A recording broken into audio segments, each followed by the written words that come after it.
Hello friends, आइए देखते हैं जनवरी 2025 के करंट अफेयर्स के सवाल।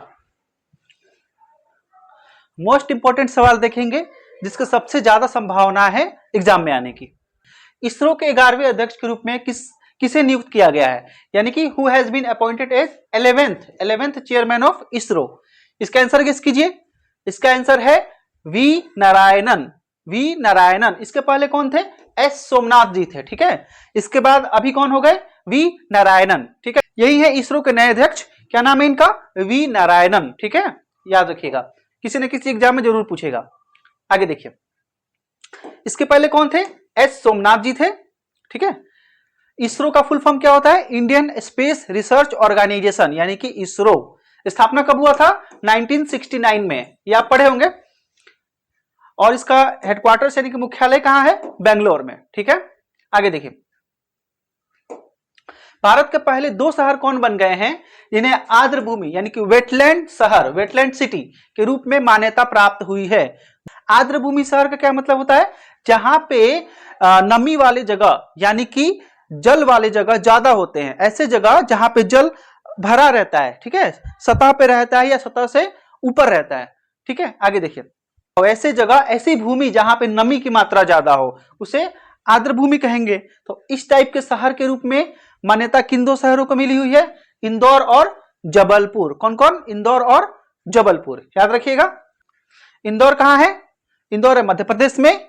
जबलपुर कहां है? जबलपुर भी मध्य प्रदेश में। ठीक है, देखिए, यानी कुल मिला के आर्द्र भूमि जो है, आर्द्र स्थल जो है, उसको एक तरह से संरक्षण देना है। ठीक है, एक विशेष मान्यता देना है। ठीक है, ताकि उसका क्या हो? उसका बचाव किया जा सके। ठीक है, कितना अच्छा जगह है, एकदम पानी है और आर्द्र भूमि है, पूरा हरियाली है, पानी है। यहां देखिए, यहां तो इस टाइप की जगह पर तो पक्षी भी आते हैं ना।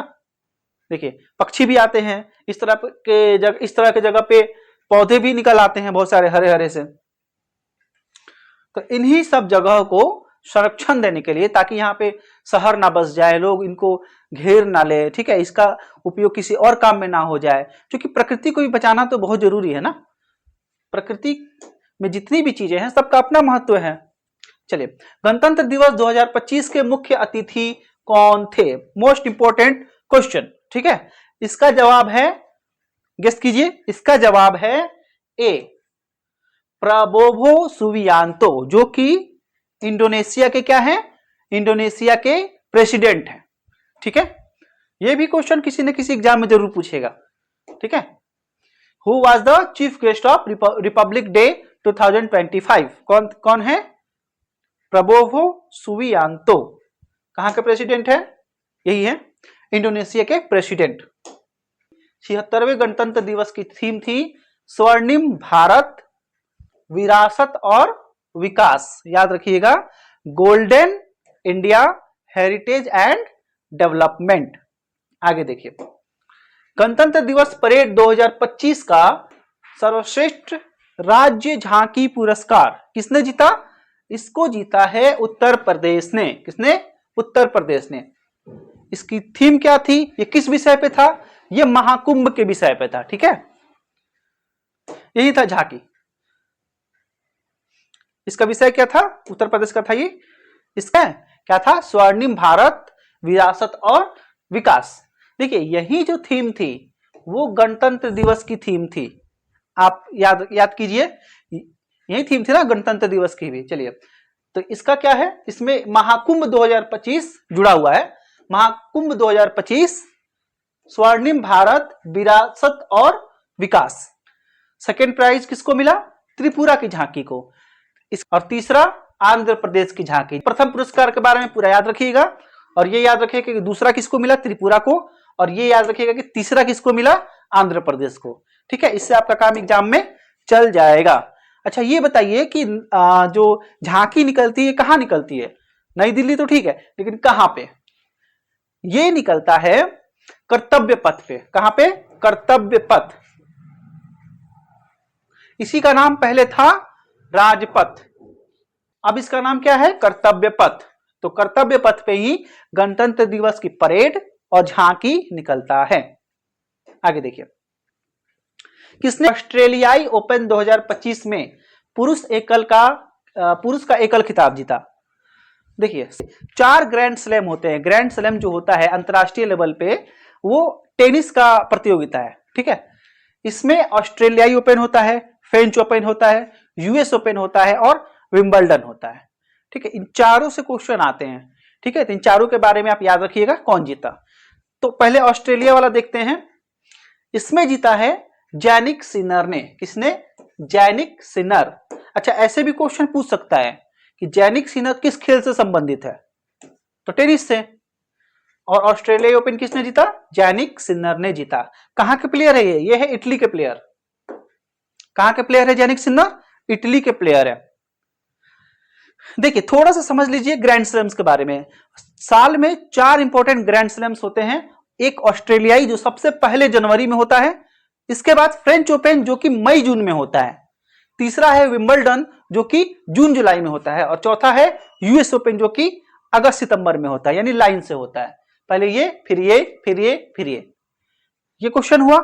इसके बाद एक चीज ध्यान दीजिए, इसमें 3 तरह के जो ग्राउंड होते हैं जिसको हम लोग कोर्ट बोलते हैं। टेनिस का जो प्लेग्राउंड होता है उसको क्या बोलते हैं? कोर्ट, ठीक है। जिस तरह क्रिकेट को क्या बोलते हैं? फील्ड बोलते हैं ना, इसी तरह इसको क्या बोलते हैं? कोर्ट।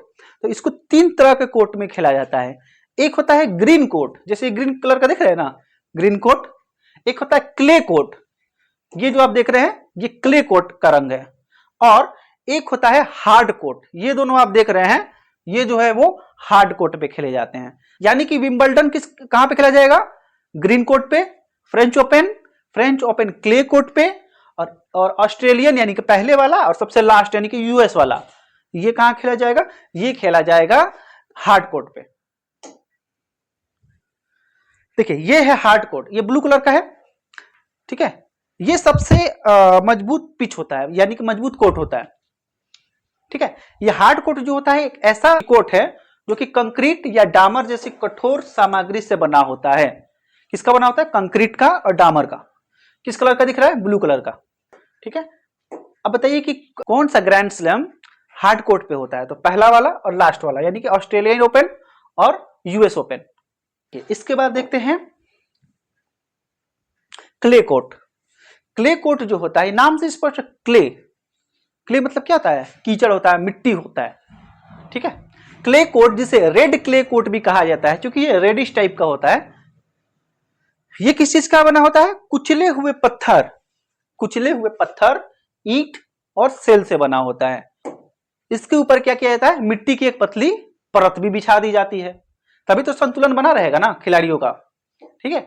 अब बचा ग्रीन कोर्ट। तो ग्रीन कोर्ट तो सब कोई जानता है, घास का बना होता है, एक स्पेशल घास होता है उसका बना होता है, ठीक है। कौन सा ग्रैंड स्लैम होता है आप बता सकते हैं? ये होता है विंबलडन के लिए यूज होता है, ठीक है। ऑस्ट्रेलियाई और यूएस जो कि पहला और सबसे लास्ट ग्रैंड स्लैम था, वो होता है किस पे? वो होता है हार्ड कोर्ट पे, ठीक है। विंबलडन जो होता है वो होता है ग्रीन कोर्ट पे, ठीक है। और जो फ्रेंच ओपन होता है वो होता है क्ले कोर्ट पे। यहां से भी सवाल आता है, इसीलिए इसको याद रखिए। अगला सवाल है, सत्येंद्रनाथ बोस खगोलीय वेधशाला किस राज्य में स्थापित किया गया है? वेधशाला क्या होता है? ऑब्जर्वेटरी होता है ना, जहां पे बहुत सारे टूल्स होते हैं, उपकरण होते हैं, जिससे खगोलीय चीजों को देखा जा सके, ऑब्जर्वेशन किया जा सके, ठीक है। यह किया गया पश्चिम बंगाल में। कहां पे? पश्चिम बंगाल में। सत्येंद्रनाथ बोस एस्ट्रोनॉमिकल ऑब्जर्वेटरी कहां स्थापित किया गया है? यह स्थापित किया गया है पश्चिम बंगाल में, ठीक है। और अगर और डीप में जानना है कहां पे, तो गरपंचकोट पहाड़ियां हैं पश्चिम बंगाल में ही, वहां पे स्थापित किया गया है, ठीक है। अब ये बताइए कि सत्येंद्रनाथ बोस थे कौन? जो फिजिक्स पढ़ते हैं वो बताएंगे कि सत्येंद्रनाथ बोस कौन थे। सत्येंद्रनाथ बोस जो थे वो एक खोज किए थे जिसका नाम था बोस आइंस्टीन सांख्यिकी। इसके लिए वो बहुत फेमस थे। देखिए और भी खोज किए थे, जैसे बोस आइंस्टीन कंडेंसेट सिद्धांत, क्वांटम यांत्रिकी पर भी काम किए थे, कुछ थ्योरिया दी थी। गणित और भौतिकी में भी अलग अलग आयामों पे वो, और बहुत सारे क्वांटम पे, एक्सरे पे, कण सांख्यिकी पे बहुत सारा योगदान है उनका, ठीक है। लेकिन ये वाला योगदान जो है वो बहुत ज्यादा इंपॉर्टेंट था, ठीक है। ऐसे ही उपकरण होते हैं जहां पे खगोलीय पिंडों को देखा जाता है, ऑब्जर्व किया जाता है, तभी तो नई नई खोज हमेशा सामने आती रहती है। आसमान में दिखा अजीब सा तारा, ठीक है, पृथ्वी के जैसे ग्रह का पता लगाया गया, फिर पता नहीं उसका क्या हो जाता है, समझ में नहीं आता। देखो, तो इस तरह की जो न्यूज आप देखते हैं वो ऑब्जर्वेशन के बेस पे ही होता है, ठीक है। विजय हजारे ट्रॉफी किस टीम ने जीती? विजय हजारे ट्रॉफी जो है वो कर्नाटक ने जीता है। किसने जीता है? कर्नाटक ने, ठीक है, याद रखिएगा। विजय हजारे ट्रॉफी किसने जीता है? कर्नाटक। एक और चीज है कि एग्जाम में भी पूछ लेता है कि किसको हरा करके जीता, समझ रहे हैं? ये विजय हजारे, इन्हीं के नाम पे इस ट्रॉफी का नाम रखा गया है, मशहूर क्रिकेटर थे, ठीक है। देखिए, विनर कर्नाटक रहा और विदर्भ को हरा करके कर्नाटक ने यह ट्रॉफी जीती है। अच्छा, विदर्भ कहाँ है? विदर्भ जो है वो पूर्वी महाराष्ट्र के विदर्भ क्षेत्र का प्रतिनिधित्व करती है। कहाँ है विदर्भ? महाराष्ट्र में, ठीक है। अगला क्वेश्चन है, प्रधानमंत्री नरेंद्र मोदी द्वारा किस शहर में आईएनएस सूरत, आईएनएस नीलगिरी, ठीक है, और आईएनएस वागसीर का जलावरण किया गया? देखिए, आईएनएस का क्या मतलब होता है? इंडियन नेवल शिप, ठीक है। ये सब जहाजों का बेड़ा होता है, ठीक है, जो कि या जहाजों या सबमरीन्स का ये एक बेड़ा होता है, जो कि किसका होता है? इंडियन नेवी यानी भारतीय नौसेना का होता है, ठीक। देखिए, इसका जो जलावरण किया गया है, जलावरण मतलब जल में उतारा गया है, इसको लॉन्च किया गया है, ये किया गया है मुंबई में। कहां किया गया है? मुंबई में। आईएनएस सूरत, आईएनएस नीलगिरी और आईएनएस वागसीर। देखिए, आईएनएस का फुल फॉर्म क्या होता है? Indian navy ship.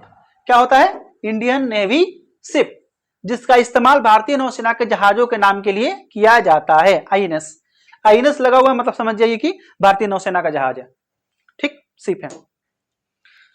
देखिए, ये सबमरीन है, ये आईएनएस नीलगिरी,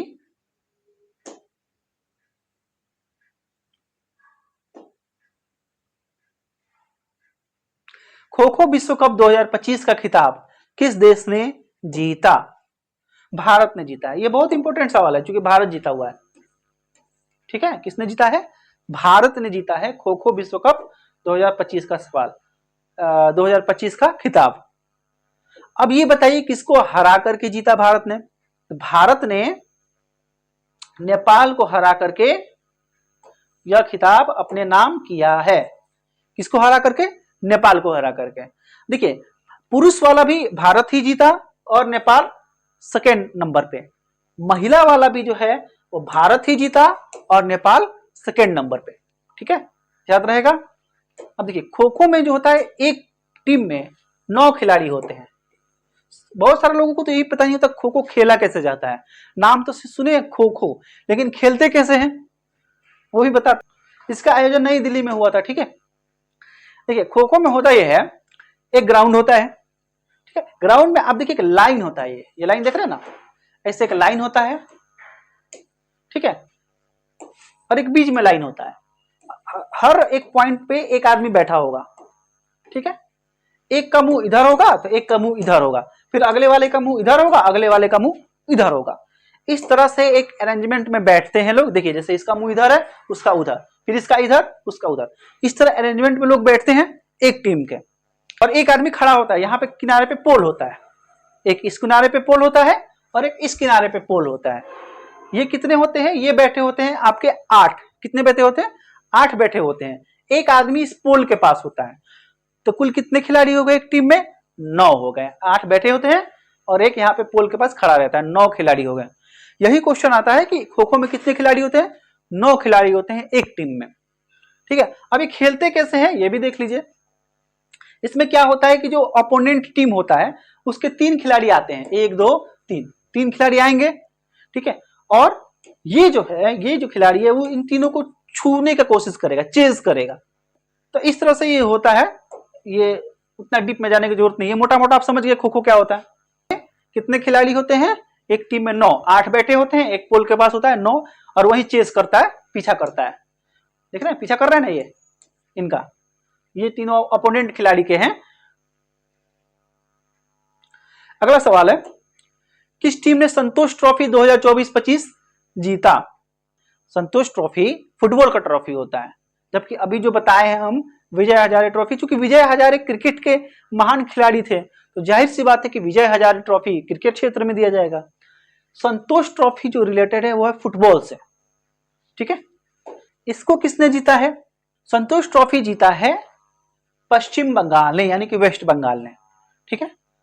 संतोष ट्रॉफी किसने जीता है 2025 का, 24-25 वाला संतोष ट्रॉफी 2024-25 किसने जीता है? इसको जीता है पश्चिम बंगाल, यानी कि वेस्ट बंगाल ने। किसको हरा करके? केरल को हरा करके। किसको हराकर? केरल को हराकर, ठीक है। चलिए, मेजर ध्यानचंद खेल रत्न अवार्ड, मेजर ध्यानचंद कौन से खेल से संबंधित थे? मेजर ध्यानचंद हॉकी से संबंधित थे। हॉकी का जादूगर कहा जाता है मेजर ध्यानचंद को, ठीक है। तो मेजर ध्यानचंद खेल रत्न अवार्ड 2024 से कितने खिलाड़ियों को सम्मानित किया गया है? 4 खिलाड़ियों को सम्मानित किया गया है मेजर ध्यानचंद खेल रत्न अवार्ड 2024 से, ठीक है। कौन कौन से 4 खिलाड़ी है ये भी देख लीजिए।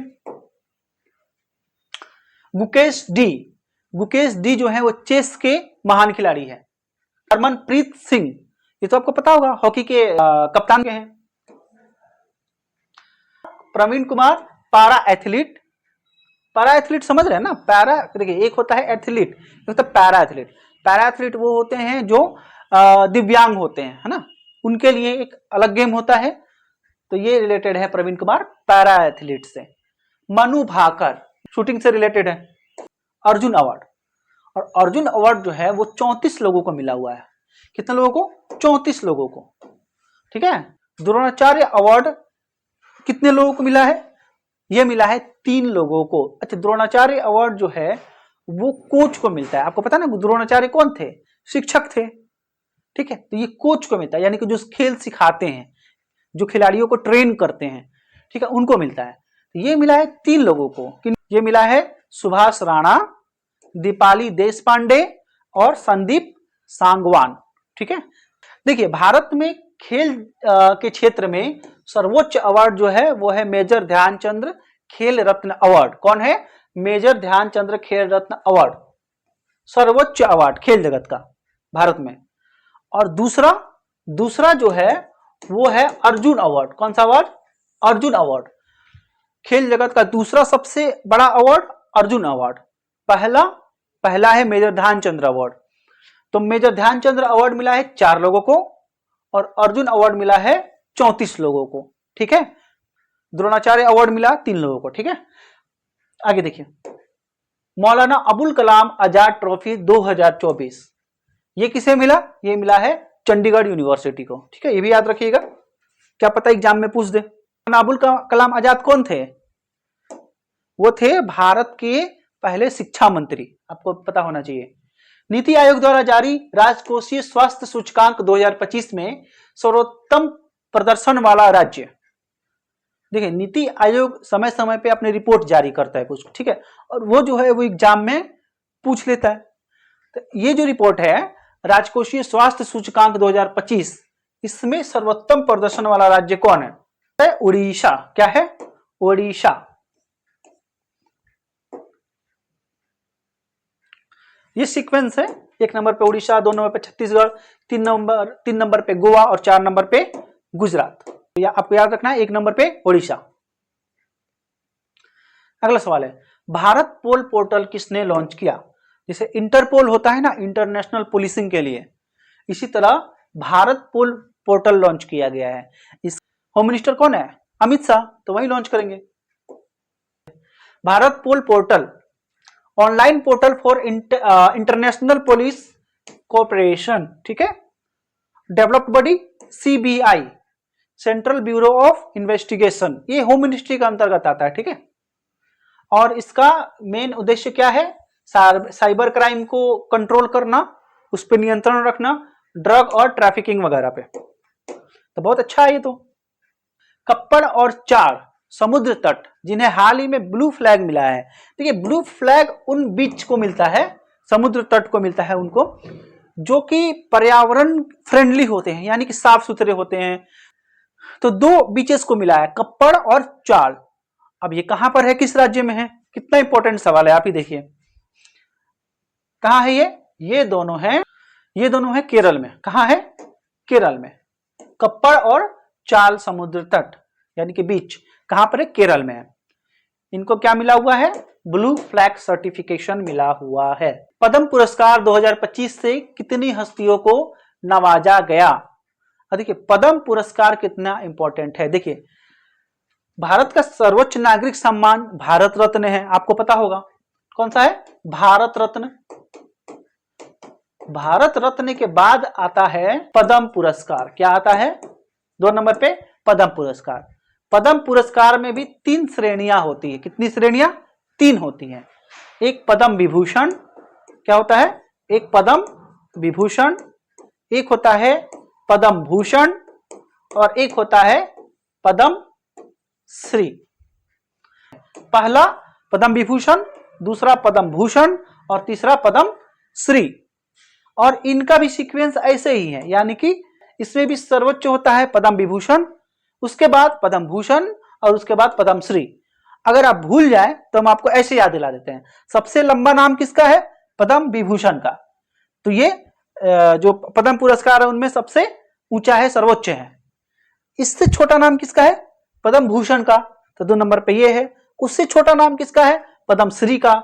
टोटल कितने पद्म पुरस्कार मिले हैं, यानी कि पद्म विभूषण, पद्म भूषण और पद्म श्री तीनों मिलाकर जब लिस्ट जारी होता है तो तीनों एक साथ जारी होता है। तो तीनों मिलाकर के कुल कितने अवार्ड मिले, यानी कि कुल पद्म पुरस्कार मिले हैं 139। कितने मिला है, 139। Most important question, Padma Vibhushan, Padma Bhushan और पद्म श्री 3 होता है। सर्वोच्च कौन है पद्म में, ये वाला, उसके बाद ये वाला, उसके बाद ये वाला। सबसे लंबा नाम इसका है तो आप ऐसे भी याद रख सकते हैं, 1 नंबर पे ये है। उससे छोटा नाम इसका है तो आप ऐसे याद रख सकते हैं, 2 नंबर पे। उससे छोटा नाम इसका है तो ऐसे भी आप याद रख सकते हैं। याद रखने का ट्रिक बता रहे हम। तब देखिए पद्म विभूषण कितने लोगों को मिला, ये मिला है टोटल 7 लोगों को। आपको 7 का नाम याद रखना पड़ेगा और किस क्षेत्र में मिले हैं। पद्म भूषण मिला 19 लोगों को और पद्म श्री मिला 113 हस्तियों को। टोटल जोड़िएगा तो कितना आ जाएगा, 139 आ जाएगा। ठीक है, टोटल कितने मिले पद्म अवार्ड, 139। कुल पद्म अवार्ड में महिलाएं कितनी हैं, 23 महिलाओं को मिला हुआ है। 10 जो है वो फॉरेनर यानी कि विदेशी, एनआरआई, पीआईओ, ओसीआई इन लोगों को मिला हुआ है इन कैटेगरी में। 13 जो है वो मरणोपरांत मिला है, यानी 13 लोगों को जो है वो मरने के बाद मिला हुआ है। इसको हम लोग बोलते हैं पोस्थमस। क्या बोलते हैं, पोस्थमस। आप जो लोग इंग्लिश पढ़ते हैं, 1 वर्ड सब्स्टिट्यूशन, एसएससी के जो स्टूडेंट होंगे उनको पता होगा कि वैसा अवार्ड जो किसी को मरने के बाद मिलता है, मरणोपरांत मिलता है, उसको क्या बोलते हैं, पोस्थमस।